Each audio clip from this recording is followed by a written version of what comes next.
المقربين حبيبنا وحبيب إله العالمين أبي القاسم المصطفى محمد. اللهم صل على محمد وآل محمد وعلى أهل بيته الطيبين الطاهرين المعصومين ولعنه الدائم على أعدائهم أجمعين من الآن إلى قيام يوم الدين.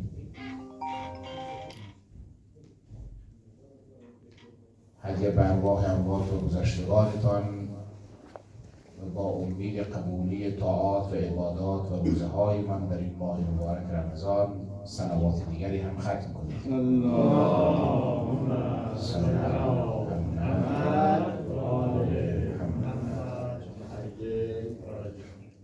در بحث تفسیر موضوعی قرآن کریم و سبک زندگی به مبحث مهم امتحانات الهی رسیده بودیم.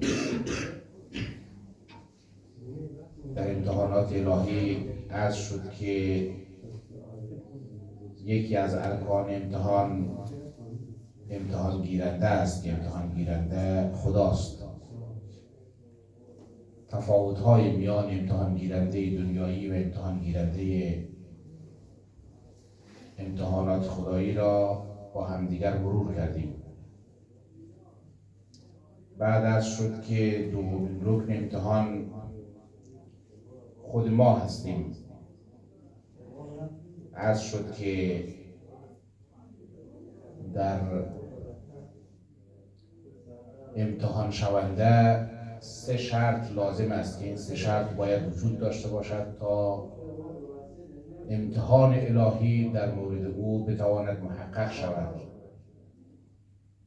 اولین شرط این است که امتحان دهنده باید عاقل باشد، عقل داشته باشد. از آدم فاقد عقل امتحان گرفتن خلاف حکمت است و خداوند هم از کسی که عقل ندارد امتحان هم نمیگیرد. اما از کسی که دارای عقل است حتما امتحان میگیرد. حالا اگر بنده کاری کرد که عقلی را که خدا به او داده بود زایل کرد، بعد الوقت در معرض امتحان هم قرار میگیرد، اما عقل لازم برای پاسخ درست دادن به این امتحان را ندارد و در نتیجه رفوزه می شود. این است که آدمی که خدا به او قوه عقل داده اما مثلا با خوردن مسکرات، با خوردن مشروب عقل خودش را زایل می کند، عملا در یک کار غیر حکیمانه خودش را در شرایط و مخمسه امتحان بدون عقل قرار داده. دومین شرط این است که انسان توانمند باشد. مثلا خداوند از زنان امتحان جهاد را مطالبه نمی کند، چون جهاد از توان زنها خارج است. از آدم مسافر امتحان روزه را خدا نمی گیرد، چون آدم مسافر قادر بر روزه گرفتن نیست. سومین شرط همین بود که انسان باید تسلیم باشد به امتحانی که خدا برای او در نظر گرفته. ممکن است با مال و دارایی یک نفر به زیادی دارایی امتحان شود، یک نفر به ناداری امتحان شود. مثل این که حضرت ایوب علیه السلام به فقر امتحان شد و حضرت سلیمان علیه السلام به سلطنت و دارایی امتحان شد. خب این تا اینجا مباحث مربوط به امتحان شونده که ما باشیم را بیان کردیم. خب سومین رکن امتحان مواد امتحانی است. در مواد امتحانی ممکن است که گاهی وقتها این ماده امتحانی شامل حال بعضی ها بشود، شامل بعضی ها نشود. در امتحانهای دنیایی عرض کردیم که ماده امتحانی همان درس هایی است که مثلا آدم در دانشگاه میخواند کتابی است که آدم در مکتب میخواند، منابعی است که در دوره از اوسپیلدونگ آدم پشت سر میگذارد. اما در امتحانهای الهی مواد امتحانی متفاوت است. گاهی ممکن است مثلا امتحان جهاد برای یک نسل، برای یک دوره اصلا وجود نداشته باشد، اما برای دوره دیگر، برای نسل دیگر امتحانشان جهاد باشد. گاهی ممکن است امتحان یک ملت، امتحان یک مردم، امتحان یک جمع به وحدت اونها باشد. مثل این که ما مردم افغانستان 50 سال است به امتحان وحدت همیشه رفوزه ایم و هیچ وقت هم درس نمیگیریم. خب این یک امتحان است دیگه، ولی امتحانی است که ما از او عبرت نمیگیریم. حالا همین امتحان برای ملت‌های دیگر هم گذاشته شده و اونها بسیاری از ملت‌ها از او سرفراز بیرون آمدن، قبول شدن در این امتحان. بنابراین ما در مواد امتحانی نسبت به وضعیت و شرایطی که داریم مورد ابتلا و امتحان قرار میگیریم. ممکن است گاهی کسی به داغ فرزند امتحان شود و کسی دیگر به زیادی فرزند امتحان شود. از این جهت ما این مواد امتحانی را هم باید تفاوتش را درک بکنیم. آخرین رکن امتحان هدف امتحان بود. عرض کردیم که در امتحان‌های انسانی و در امتحان‌های دنیایی هدف امتحان گیرنده این است که بداند این آدمی که مورد امتحان قرار میگیرد چقدر یاد گرفته. استاد دانشگاه از شاگردش امتحان میگیرد، میخواهد ببیند که این دانشجو چقدر درس خوانده. اداره مکتب که وقتی امتحان میگیرد میخواهد ببیند آیا این دانش آموز شایسته رفتن به یک صنف بالاتر و کلاس بالاتر هست یا نه. مؤسسه‌ای که اوسپیلدونگ دایر کرده میخواهد ببیند که آیا این آدم چیزی یاد گرفته و آماده کار در بازار شده یا نشده.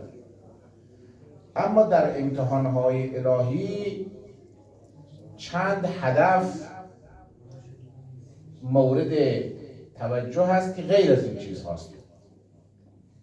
اولین نقطه‌ای که در امتحان‌های الهی مورد اهمیت است این است که در امتحان‌های الهی استعداد آدم‌ها بروز پیدا می‌کند.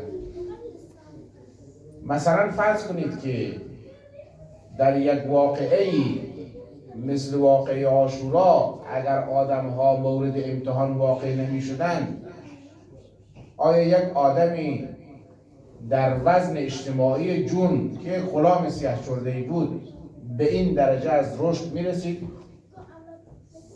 آیا مثلا اگر امتحان عاشورا واقع نمی‌شد ما حر را به همین تناسبی که الان برای او وزن قائلیم و استعداد خودش را او بروز داد و نشان داد به همین اندازه می‌شناختیم؟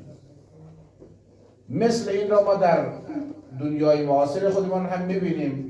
مثلا در اتفاقاتی که 10-12 سال پیش در سوریه و شامات اتفاق افتاد، آدم‌هایی در اونجا در مقابل تکفیری‌ها اینها قد علم کردن و ایستادن که اینها رو ما در شرایط عادی در جامعه اگر می‌دیدیم، من چند مورد رو خودم می‌شناختم دیگه، اینها آدم‌هایی بودند که در بین جامعه در پایین‌ترین سطح جامعه به حساب می‌آمدند. حتی گاهی وقتها آدم احساس می‌کرد که اینها مطرود جامعه هستند.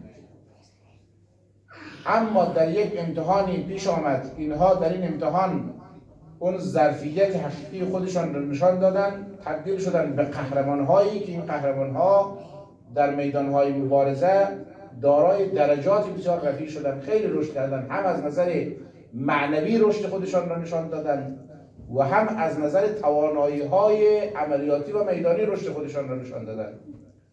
آدم‌هایی که در قبل از امتحان در کف جامعه رفوزه و مطرود به حساب می‌آمدند، در بعد از این امتحان شما اینها رو می‌دیدید که اینها از نظر معنوی به قدر رشد کردند که به آدم‌های عارفی تبدیل شدند که از اینها آدم درس می‌گیره. خب این یک رشد استعداد است. کار ندید بچه‌ها، کوچیک اذیت نکنید، بگذارید راحت باشه. من نسبت به بچهای کوچیک حساسیت ندارم در وقت غیبت، اونا راحت باشن، اذیت نشن. خب پس بنابراین یکی از اهداف امتحانهای الهی این است که این استعدادهای نهفته در آدمها اینها شکوفا شود، اینها رشد کنند و اینها نشان داده شود. یکی دیگر از اتفاقاتی که در امتحانهای الهی میافتد این است که حقیقت و ادعا مرز اینها مشخص میشن. خب همه ما ممکن است که مدعی باشیم که آدم‌های بسیار صبوری هستیم، بر مشکلات صبر داریم، حوصله داریم، نسبت به ناملایمات حوصله داریم، ولی اگر داغ دیدیم و حوصله کردیم اون وقت معلوم میشه که آدم‌های صبوری هستیم یا نه. اگر مثلا این رو به خانم‌ها عرض میکنم، اگر یک کسی از خانم‌ها پشت سرت یک حرف زد، یک خانم فامیل پشت سرت یک حرف زد که تو رو عصبانی کرد و تو صبر کردی بر حرف او، معلوم میشه که تو آدم صبوری هستی. و الا که با شنیدن یک حرف اگر گر گرفتی، عصبانی شدی، تلفن گرفتی، شروع کردی به فحش دادن، معلوم است که تو آدم صبوری نیستی.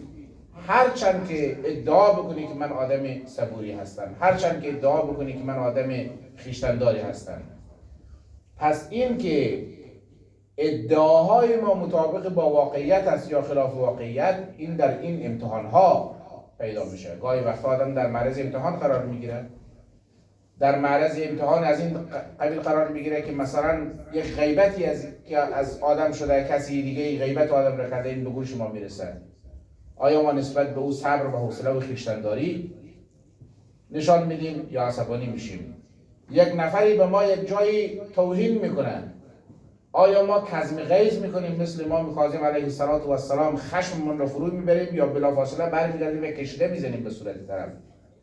اینها امتحاناتی است که در سطوح مختلف ممکن است برای ما پیش بیاید. خب من ممکنه مدعی باشم که من خیلی آدم حلیمیم، اصلا عصبانی نمیشم، ولی اگر در موقعیتش قرار گرفت و عصبانی شدم، اون وقت چی؟ این امتحانهای الهی یکی از خاصیت‌هایش این است که معتقد بین حقیقت و ادعا این مرزش رو معلوم میکند. همه ما معتقدیم که ما آدم‌های شجاعی هستیم، ولی این شجاعت در میدان عمل باید به اثبات برسه که آیا واقعا شجاع هستیم یا نیستیم. خب امتحان‌های الهی علاوه بر این که برای بروز استعداد هاست و علاوه بر این که مرز حقیقت و ادعا را روشن می کند، یک جای دیگر هم مهم است و اون برای تأدیب است. گاهی وقتها خدا انسان را در معرض امتحان قرار می دهد برای اینکه انسان را ادب کند. آدم گاهی وقتها با امتحانهای الهی به خودش می آید، یک تکانی به خودش می دهد. مالک ابن دینار از کسانی است که نام او در تاریخ ثبت شده.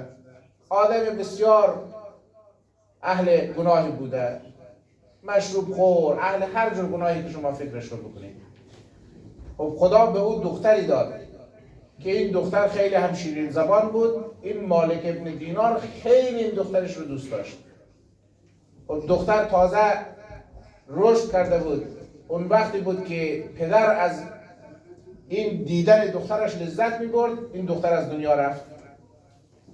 خیلی برای مالک ابن دینار این از دنیا رفتن دخترش سخت تمام شد، خیلی اذیت می‌شد، خیلی از نظر روحی و عاطفی برای او شرایط بدی پیش آمد، دچار افسردگی شده بود. یک شبی در عالم خواب و در عالم رؤیا دخترش رو دید که صحرای محشر شده و دختری او هم اونجا حاضر است. این دختر در یک وضعیت خوبی قرار دارد. مالک ابن دینار میخواهد به طرف دخترش برود، دخترش را ببیند، او را در بغل بگیرد، ولی اعمال بد او مانع هستند. دخترش چون صغیر از دنیا رفته بهشتی است، این آدم خودش اهل معصیت است. اعمال بد او باعث می شود که از رسیدن به دخترش، این اعمال مانع رسیدن او به دخترش می شود در خواب. از خواب که بیدار میشه یک دفعه یک تکانی به خودش میده، به خودش می آید و توبه می کند و بعد از او مالک ابن دینار یک مالک ابن دینار دیگری می شود. خب این تأدیب مالک ابن دینار با همین ابتلا و امتحان او به مرگ فرزندش انجام شده. اگر فرزندش از دنیا نمی رفت معلوم نبود که این ادب شدن هم در مالک ابن دینار اتفاق بیفته. بنابراین گاهی وقتها امتحانهای الهی برای این است که انسانها ادب شوند. من رو ممکن است خداوند گرفتار فقر کند برای اینکه من در زمانی که وضع مالیم خوب بوده طغیان کردم، خلاف دستور خدا عمل کردم، اون چرا که مورد رضایت خدا بوده انجام ندادم. بنابراین خداوند مرا به ناداری ممکن است امتحان کند برای اینکه من ادب شوم. خب مورد دیگری که در امتحانهای الهی باید به او توجه کرد این است که گاهی وقتها امتحان الهی برای ترفیع است. انسان را امتحان الهی ممکن است بالا ببرد. خداوند متعال بعضی از ابتلاعات و امتحانات خودش را، بنده‌اش را در معرض بعضی از ابتلاعات و امتحانها قرار می‌دهد صرفاً برای اینکه این بنده‌اش را درجه‌اش را بالا ببرد یا در واقع به او پاداش عنایت کند. در رابطه با حضرت ابراهیم علیه السلام خداوند متعال می‌فرماید که و اذ ابتلی ابراهیم ربه بکلمات فاتمهن. خداوند حضرت ابراهیم را در معرض امتحان آزمایش قرار داد، امتحانهایی کرد حضرت ابراهیم را، بعد حضرت ابراهیم هم از این امتحانات موفق بیرون آمد. فاتمهن. بعد اون زمان خداوند میفرماید که قال انی جاعلک للناس اماما. حالا که از این امتحانهای مکرر و متعددی که برای تو گذاشتیم موفق بیرون آمدی، حالا من تو را به درجه امامت میرسانم. این مقام امامت را به عنوان یک پاداش، به عنوان یک ترفیع، به عنوان یک بالا آمدن در مقابل موفقیت حضرت ابراهیم در امتحانات متعدد برایش وارد میکنه. حالا امتحانات حضرت ابراهیم هم فراوان بود دیگر. مثلا انداختن ایشان به درون آتش یک امتحان بود، مثلا تنها گذاشتن هاجر و اسماعیل در صحرای بی آب و علف مکه یک امتحان بود، ذبح حضرت اسماعیل امتحان دیگر بود. امتحانهای متعددی را حضرت ابراهیم پشت سر گذاشت. بعد از اینکه این امتحانات را پشت سر گذاشت، خداوند متعال حضرت ابراهیم را به پاداشی به او عنایت کرد که این پاداش مقام امامت بود. بنابراین گاهی وقتها امتحان شدن آدم برای این است که از این پاداش ها آدم بهره مند شود. خب مورد دیگری که در امتحانهای الهی مورد اهمیت باید باشد و ما به او توجه کنیم این است که امتحان الهی برای این است که بین خوب و بد ما بتوانیم تفکیک قائل شویم. لیمیز الخبیث و الطیب. در امتحان در جنگ بدر پیغمبر گرامی اسلام با تعدادی از اصحاب عازم جنگ شد، آمدن در صحنه جنگ.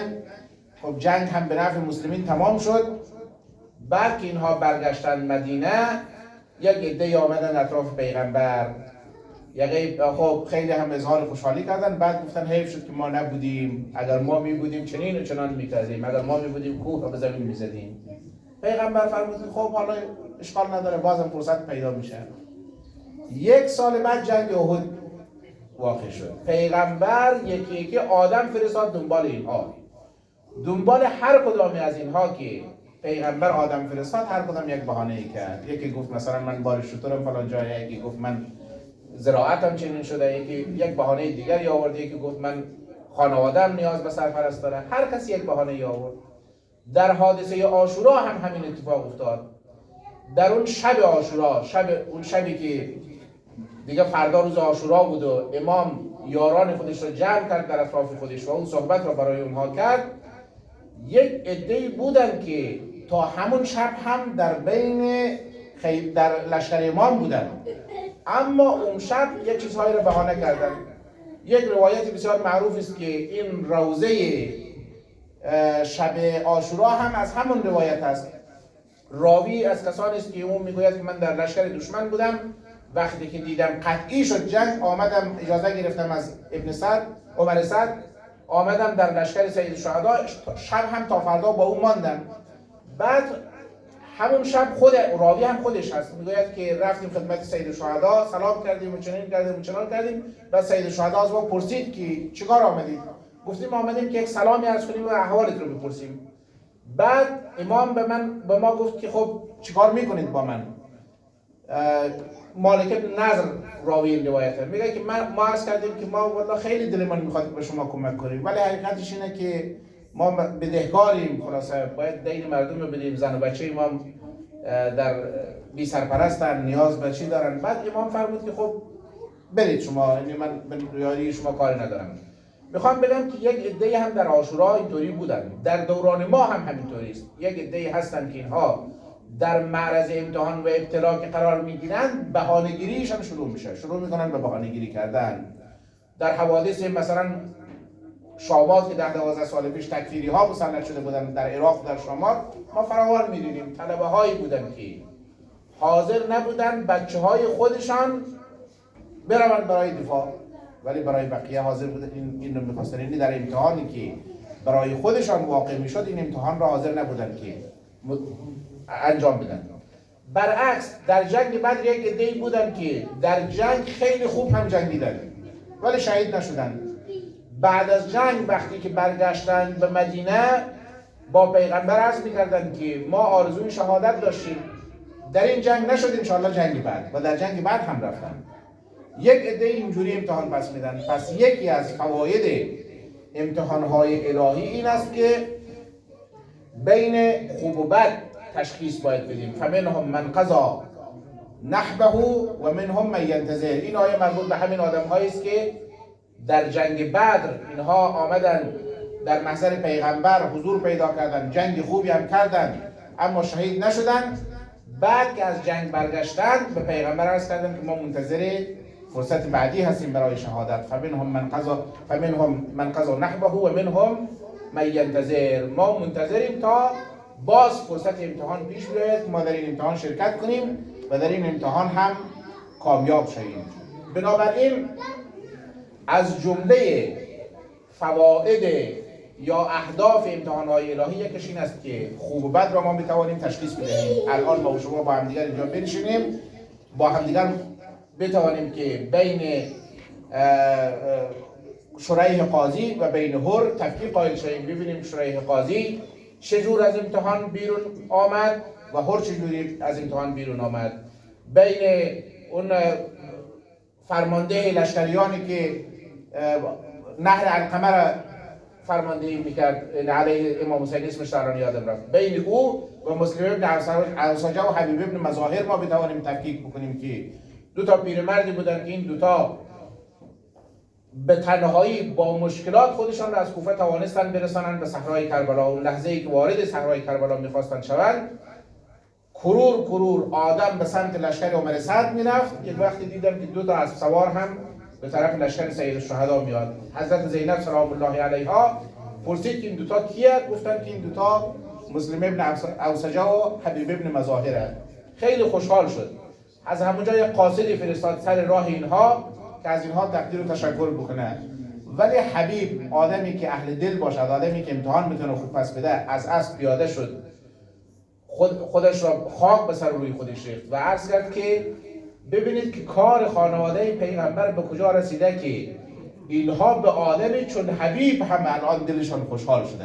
خب این یک امتحان بس دادن دیگه. الان ما و شما میتوانیم تشخیص بدهیم که بین مالک و بین عمر سعد، بین حبیب و بین عمر ابن سعد چه تفاوتی وجود دارد. این یکی از ویژگی‌های امتحان‌های الهی است که خبیث و طاهر را ما بتوانیم تشخیص بدهیم. پروردگارا، این ماه مبارک رمضان هم ماه ابتلا و امتحان تو برای ما بود.